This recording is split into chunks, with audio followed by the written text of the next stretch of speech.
स्वामी समर्थ. माझे नाव रुद्राक्ष शिल्पा आहे. मी आता चौथी शिकतो. सरांनी मला 3 शब्द दिले आहेत. पुराण, शिकारी आणि देव. एक शिकारी होता. त्याला काम करायचं होतं. तो लाकडं कापायला आला. तो लाकडं कापत होता. मग तिने लाकडं कापले. मग तो थकला, तो दगडापाशी बसला. मग तो म्हणला, अरे मला तर तहान लागली आहे, तर मी काय करू? मग शिकारी कशी चिमणी आली आणि चिमणी म्हणते, शिकारी दादा तुला काय झालं आहे? मग चिमणी म्हणते, मग शिकारी म्हणतो, मला तहान लागली आहे. मग चिमणी म्हणते, मी तलाव माहिती आहे, मी तुला तिथे घेऊन जाते. मग शिकारीने ती कुऱ्हाड घेतली आणि त्या नदीत कशी गेला. चिमणी म्हणली, ये आहे तलाव. तर मग शिकारी म्हणतो, थँक्यू चिमणी.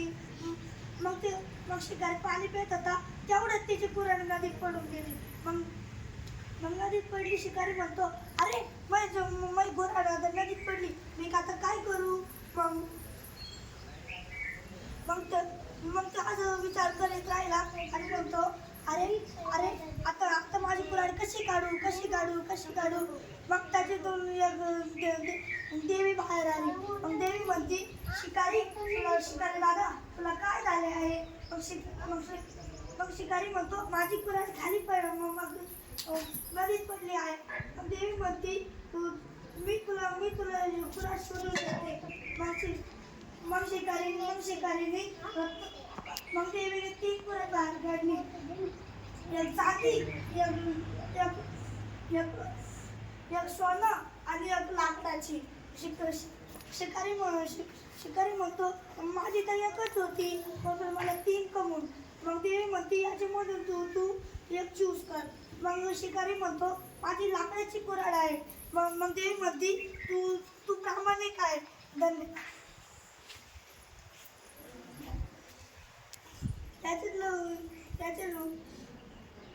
याचे तात्पर्य काय आहे? बरोबर. अजून कोण सांगतो?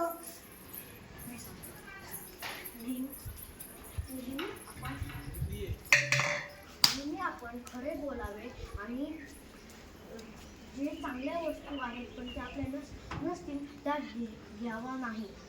बरोबर. अजून कोण विचारतो?